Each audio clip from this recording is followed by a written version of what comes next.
কেন্দ্রের মধ্যে রেখে খুব স্বল্প সময়ে গুটিকত কথা উপদেশমূলক আলোচনা করে আমার বিষয়বস্তু ইতি টানবো। আমা তৌফিকি ইল্লা বিল্লাহ।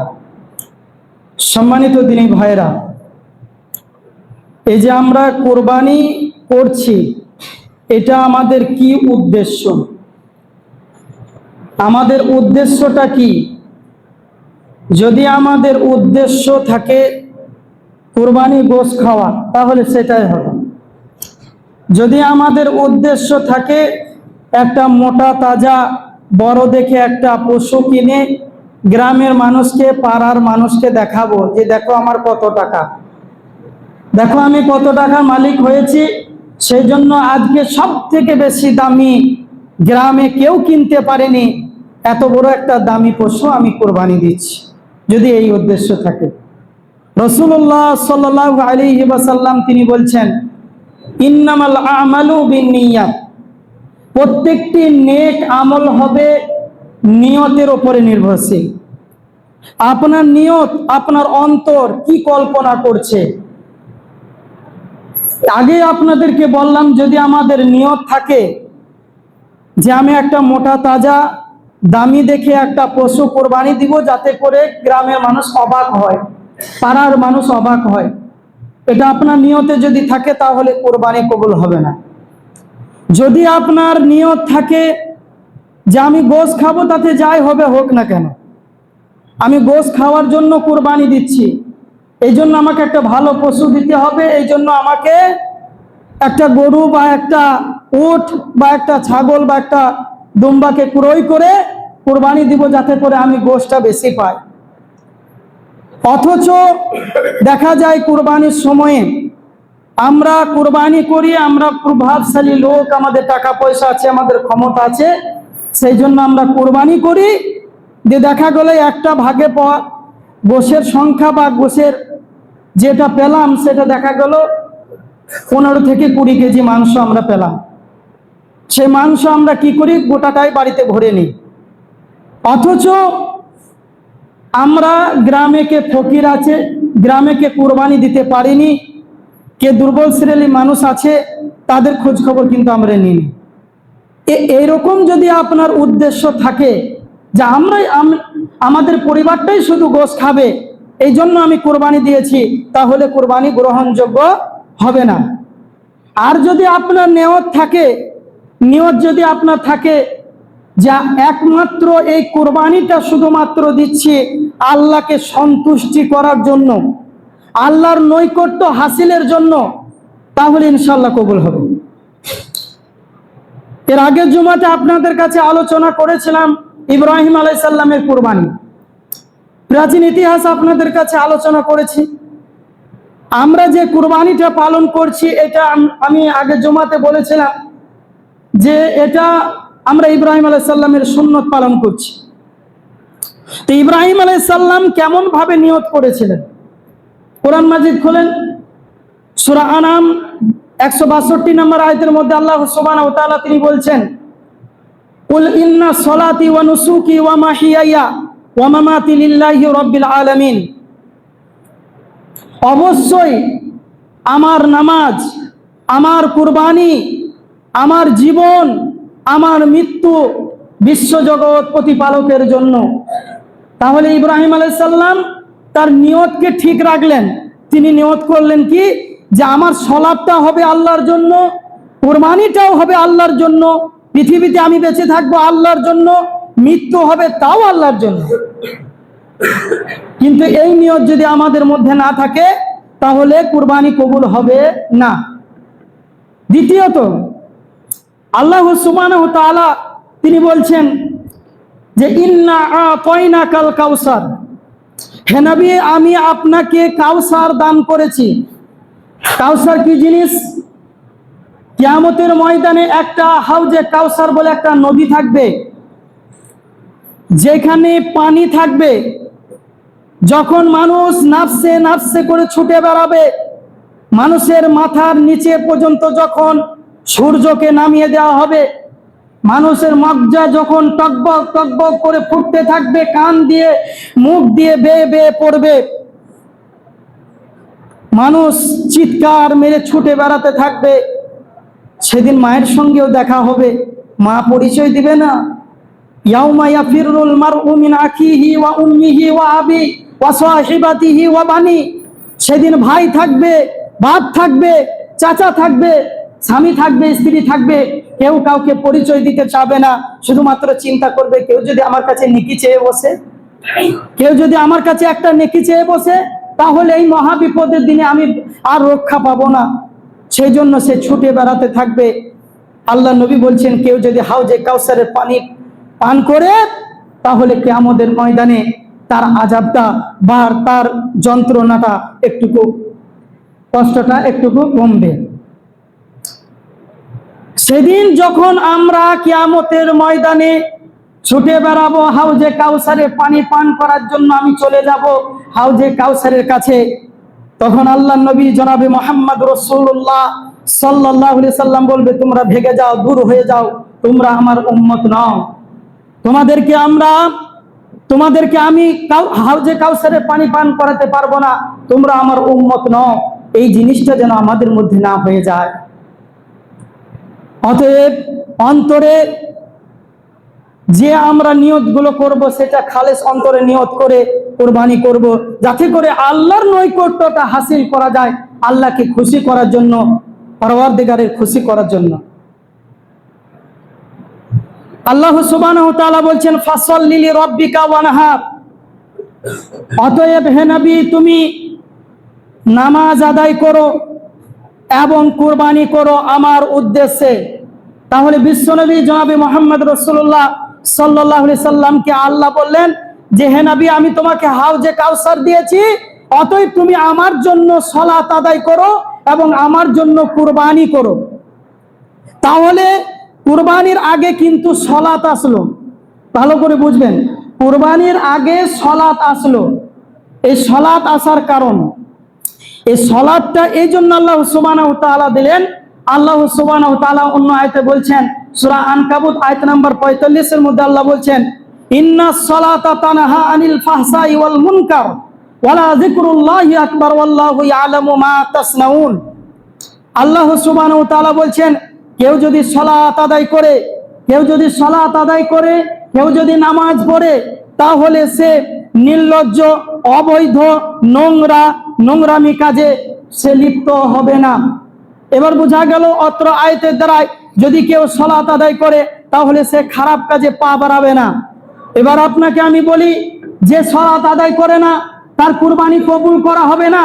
কারণ প্রত্যেকটা বিষয়ের উপরে যেটা ঘেরাও করে ধরে রেখেছে, প্রত্যেকটি ইবাদতকে যে ঘিরে ধরে রেখেছে, তারই নাম হচ্ছে সালাত।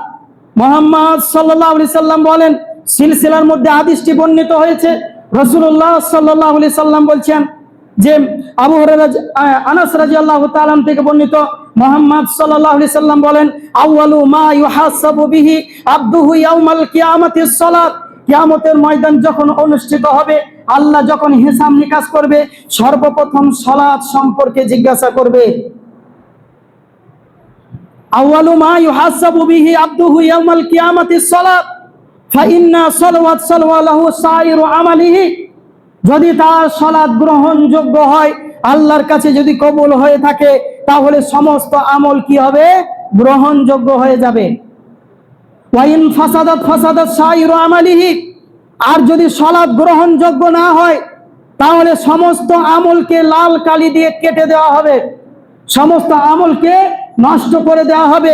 আপনি যাকাত দিয়েছেন, রোজা রেখেছেন, আপনি মা বাবার খিদমত করেছেন, সাদকা দিয়েছেন, কুরবানি করেছেন, অন্যান্য যে সমস্ত ইবাদতগুলো রয়েছে, সেই সমস্ত ইবাদতগুলো করেছেন, কিন্তু সালাত আদায় করেননি, আল্লাহ বলছেন সমস্ত আমলকে কেটে দেওয়া হবে, কোনো আমল আর গ্রহণযোগ্য হবে না। আজকে সালাত আদায় করে না, অথচ মোটা তাজা একটা গরু বা একটা পশুকে কিনে এনেছে, আর লোককে দেখিয়ে দেখে বেড়াচ্ছে পাড়াতে। এরা, আব্দুর রহমান, জানিস আমাদের গরুটা কত দাম নিয়েছে? বলে, কত রে? বলে, 1 লাখের উপর। 1 লাখের উপর দাম নিল। বাহ, খুব সুন্দর গরু তো। অথচ সে সালাত আদায় করে না, মুখে পানিও দেয় লিখেছে, এসব আবার সন্দেহ আছে। পেশাব করে যে পানি খরচ করতে হয়, সেটাও করে রেখেছে, সেটা তো সন্দেহ আছে। এমনও মানুষ আছে পশ্চিম কোন দিকে সেটা চিনে না। কুরবানি নিয়ে লাফাতে থাকে। কুরবানি করতে হবে, এদের উদ্দেশ্য যদি শুধুমাত্র গোশত খাওয়ার জন্য হয়, লোক দেখাবার জন্য হয়, কুরবানি কবুল হবে না। সালাত নাই মানে কুরবানি কবুল হবে না। সালাত যারা পড়ে না, মনে কিছু নেবেন না, মুঝে है मंजूर नहीं कि मैं किसी को शिकायत करूं, मगर बात ही पर बात निकाला है तो मैं क्या करूं। ভাইরা আমার, যারা সালাত আদায় করে না তাদের হাতে জবাই করা পশু খাওয়া হারাম। তারা যদি কোনো পশুকে জবাই করে, মুরগি হোক, ছাগল হোক, গরু হোক, যে কোনো প্রাণীকে, যেগুলো হালাল বস্তু আছে সেইগুলোকে যদি জবাই করে দেয়, সেই খাবারটা হয়ে যাবে হারাম।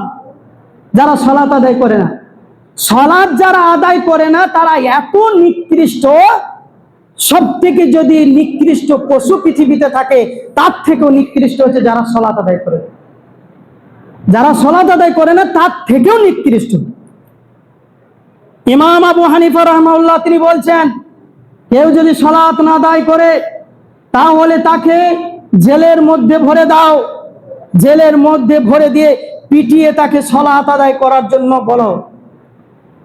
ইমাম হাম্বাল রহমতুল্লাহ আলাইহি তিনি বলছেন, কেউ যদি সালাত না আদায় করে তাহলে তার ঘর দোরকে জ্বালিয়ে দাও, পুড়িয়ে দাও।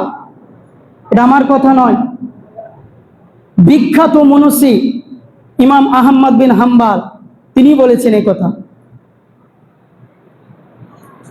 হাদিস শরীফের মধ্যে এসেছে, রাসূলুল্লাহ সাল্লাল্লাহু আলাইহি সাল্লাম বলেছেন, বাইনাল আবদি বাইনাল কুফরি ওয়া তারাকা সালাত, যে ব্যক্তি সালাত আদায় করে না সে হচ্ছে কাফের, আর যে ব্যক্তি সালাত আদায় করে সে হচ্ছে মুসলিম। এবং মৌলভী সাহেব আপনি আমাকে কাফের বললেন কেন? আমি তো সালাত আদায় করি না। তাই আমি তো বলিনি, মুহাম্মদ সাল্লাল্লাহু আলাইহি সাল্লাম বলেছে, হাদিস বুখারী মুসলিম। আব্দুর রাজ্জাক বিন ইউসুফ হাফিজাহুল্লাহ তিনি একটা কথা বলেন যে আম গাছে জাম ধরতে পারে ধরে না, সুয়ের ছিদ্র দিয়ে লাঙ্গলের ফাল ঢুকতে পারে ঢুকে না, অমাবস্যা রাতে চাঁদ উঠতে পারে ওঠে না, তবে সুয়ের ছিদ্র দিয়ে লাঙ্গলের ফাল ঢুকে যেতে পারে, অমাবস্যা রাতে চাঁদ উঠে যেতে পারে, আম গাছে জাম ধরে যেতে পারে, কিন্তু আমি যে কথা বলছি, অর্থাৎ আমি যে হাদিসের হাওলা দিচ্ছি, এতে কিয়ামত পর্যন্ত যদি চেষ্টা করা হয় সরিষা দানা পরিমাণ কিছু ঢোকা না। তার নাম হচ্ছে বুখারী মুসলিম। তার নাম কি? তার নাম বুখারী মুসলিম। সে বুখারী মুসলিমের মধ্যে বর্ণনা যে যে ব্যক্তি সালাত আদায় করে না সে হচ্ছে কাফের, আর যে ব্যক্তি সালাত আদায় করে সে মুসলিম। তো মনে একটু দেখেন, ভাবনা চিন্তা করে, কাফের হয়ে পৃথিবীতে বেঁচে থাকবেন না মুসলিম হয়ে বেঁচে থাকার চেষ্টা করবেন? ভাইরা আমার, তো কুরবানির আগে সালাত প্রয়োজন। যদি কুরবানির আগে সালাত যদি আপনি না পড়েন আর যদি কুরবানি দেন, সালাত কবুল হবে না। আশা করে বুঝাতে পারলাম।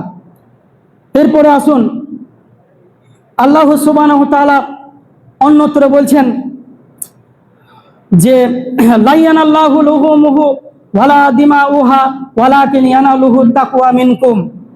আল্লাহ সুবহানাহু ওয়া তাআলা তিনি বলছেন যে তোমরা যদি চিন্তা ভাবনা করো, তোমরা যদি এটা ভেবে নিও যে আমার কাছে যে পশু তোমরা কুরবানি করছো, তাতে সেটা গরু হোক, ছাগল হোক, দম্বা হোক, উট হোক, তোমরা যদি মনে মনে চিন্তা করো যে আল্লাহর কাছে এগুলোর মাংস পৌঁছায় বা আল্লাহর কাছে এগুলো রক্ত পৌঁছায়, তাহলে তোমরা ভুল ভাবছো। আল্লাহর কাছে যেটা পৌঁছায় সেটা হচ্ছে তাকওয়া। লা ইয়ানাল্লাহু লুহুমুহু ওয়ালা দিমাউহা ওয়ালাকিন ইয়ানালুহু তাকওয়া মিনকুম। তোমাদের তাকওয়া, তোমাদের পরহেজগারিতা, তোমাদের মুত্তাকি, তোমাদের যে দিল অন্তর, যেটা তুমি নিয়ত করেছো যে আল্লাহ সন্তুষ্টি লাভের জন্য আমি কুরবানি করেছি, এটা আল্লাহর কাছে পৌঁছায়। ইব্রাহিম আলাইহিস সালামকে যখন ইসমাইল আলাইহিস সালামকে জবাহ করার জন্য বললেন, তার তাকওয়া দেখছেন তো, আল্লাহকে কত ভয় করে দেখছেন তো, আদরের সন্তানকে জমিনের মধ্যে শুইয়ে দিয়ে আল্লাহর রাস্তায় জবাহ করতে গেলেন। তাকওয়া দেখেন কাকে বলে। এত বড় পরীক্ষায় এখনো পর্যন্ত আমাদেরকে পড়তে হয়েছে। ইসলামকে কত সুন্দরভাবে আমরা হাতের মুঠোর মধ্যে পেয়ে গেছি। এই ইসলামকে প্রচার করার জন্য কত কত সাহাবা যুদ্ধের ময়দানে যে শহীদ হয়ে গেছে, কত কত সাহাবার ছেলেরা এতিম হয়ে গেছে, কত কত সাহাবার বিবিরা বিধবা হয়ে গেছে। মাল দিয়ে, জান দিয়ে তারা এই কোরআনকে বাঁচাবার জন্য, এই ইসলামকে বাঁচাবার জন্য তাদের নিজের জীবনটাকে দেওয়ার জন্য ঝাঁপ দিয়েছেন ময়দানে। কিন্তু আজকে এত সুন্দরভাবে ইসলামটাকে আমরা পেয়েছি, এরপরও আমরা মানতে পারি না, এরপরেও আমরা মানতে পারি না। মুহাম্মদ সাল্লাল্লাহু আলাইহি সাল্লাম তিনি বলছেন, যারা সালাত আদায় করে না তারা শুনে নিন। মুহাম্মদ সাল্লাল্লাহু আলাইহি ওয়াসাল্লাম তিনি বলেন, আবু হুরায়রা রাদিয়াল্লাহু তাআলা থেকে বর্ণিত, তিনি বলেন মুহাম্মদ সাল্লাল্লাহু আলাইহি সাল্লাম বলেছেন, as-salatul khams, as-salatul khams wal jumu'atu ila al-jumu'ah wal ramadanu ila ramadan mukaffaratu lima bainahunna।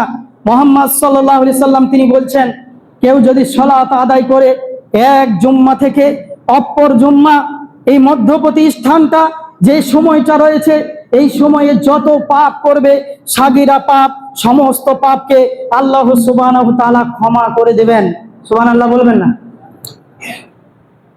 ওয়া রমাদানু ইলা রমাদান, আর এক রমজান থেকে অপর রমজান আসতে যে সময়টা রয়েছে, মধ্যবর্তী যে সময়টা রয়েছে, এই সময়ে যত পাপ করবেন সমস্ত পাপকে মুকাফফারাতু লিমা বাইনাহুন্না, সমস্ত পাপকে আল্লাহ সুবহানাহু ওয়া তাআলা ক্ষমা করে দেবেন, মাফ করে দেবেন।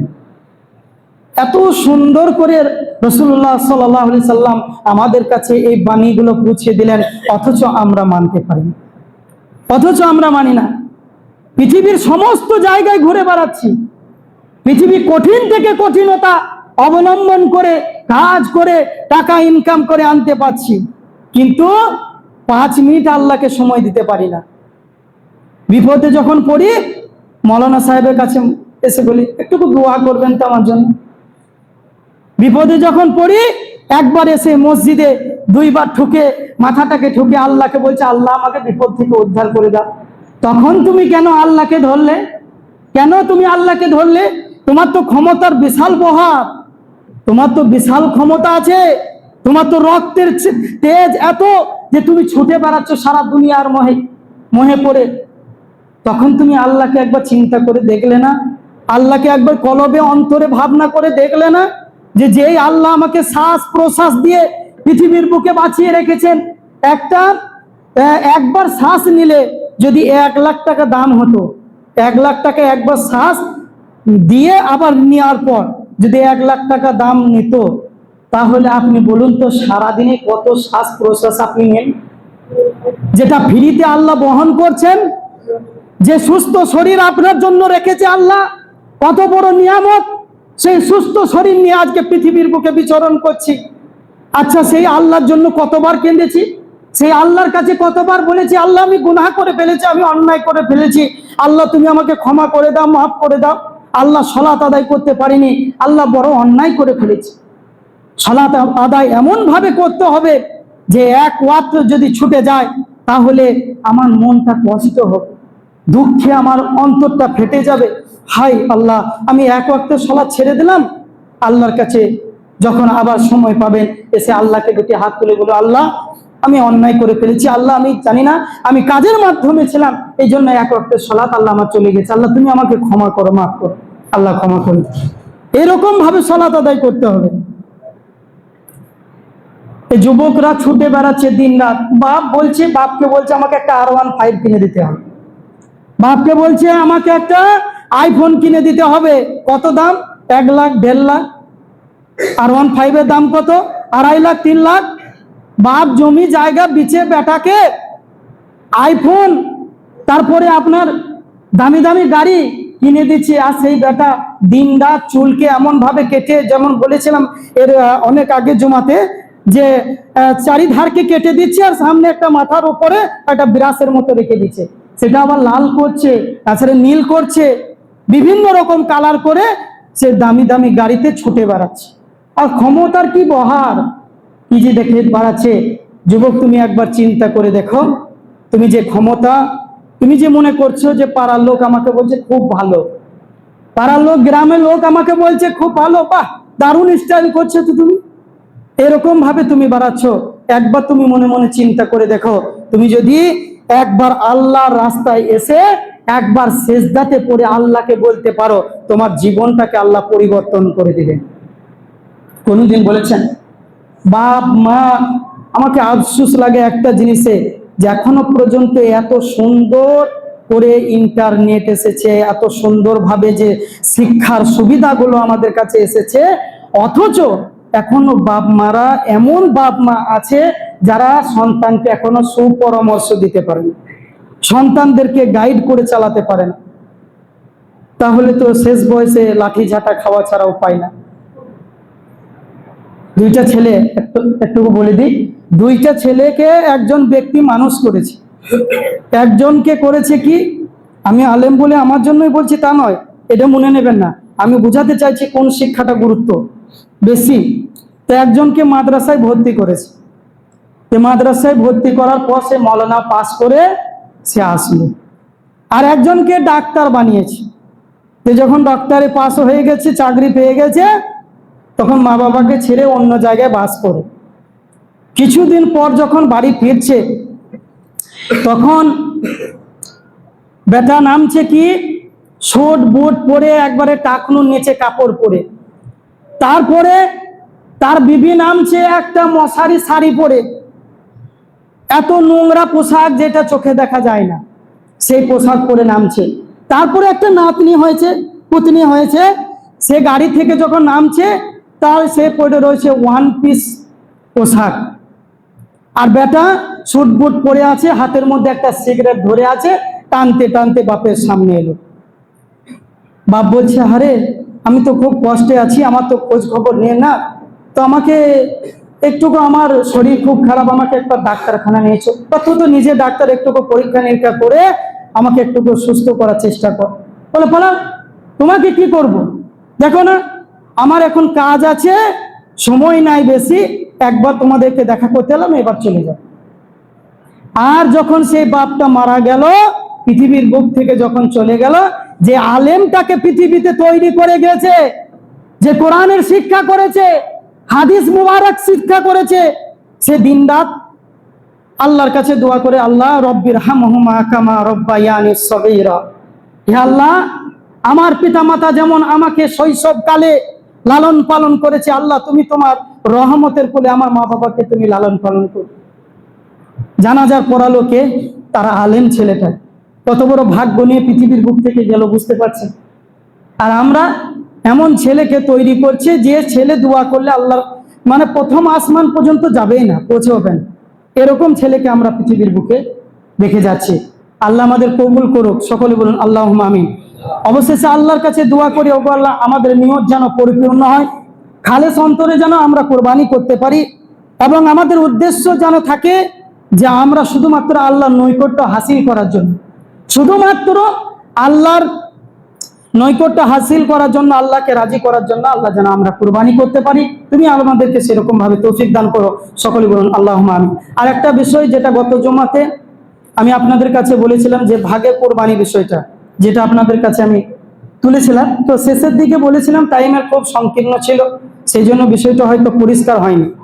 আমি একটুকু চেষ্টা করছি পরিষ্কার করে দেওয়ার। ভাগে কোরবানি যে বিষয়টা রয়েছে, বেশ কিছু হাদিস রয়েছে, যেগুলো সহিহ মুসলিম, বুখারী, ইবনে মাজাহ, নাসাই, বিভিন্ন গ্রন্থে এগুলো বর্ণনা হয়েছে। তো সেখানে যে ভাগে কোরবানি কথা বলা হয়েছে, সেটা 7 জনের কথা বলা হয়েছে। একটা উটে 10 জন শরিক হতে পারবে, 10 জন শরিক হতে পারবে, আর একটা গরুতে 7 জন শরিক হতে পারবে। তবে হাদিসের মধ্যে রাওয়ায়াত আছে যে এটা আপনার সফরের ক্ষেত্রে, এটা সফরের ক্ষেত্রে প্রযোজ্য করা হয়েছে। তবে বিভিন্ন ওলামায়ে একরাম, যারা বিজ্ঞ আলেম ভারত উপমহাদেশে যারা রয়েছেন, তারা মত পোষণ করেছেন যে ভাগে কুরবানি সফর অবস্থাতেও হবে, এবং মুকিম অবস্থা, মুকিম মানে বাড়িতে থাকা অবস্থাতেও কি হবে, ভাগে কুরবানি জায়েজ আছে। অতএব আমরা ওদিকে না যেয়ে, ওদিকে মাসলা মাসাইল যেহেতু ওই হাদিসটার উপরে মতভেদ আছে, ইখতিলাফি মাসালা বটে, অতএব ওদিকে না যেয়ে আমরা ভাগে কোরবানি করব, এটা জায়েজ আছে। আশা করি বুঝতে পারছেন। তবে এটা 7 জনের পক্ষ থেকে, 7 পরিবারের জন্য না।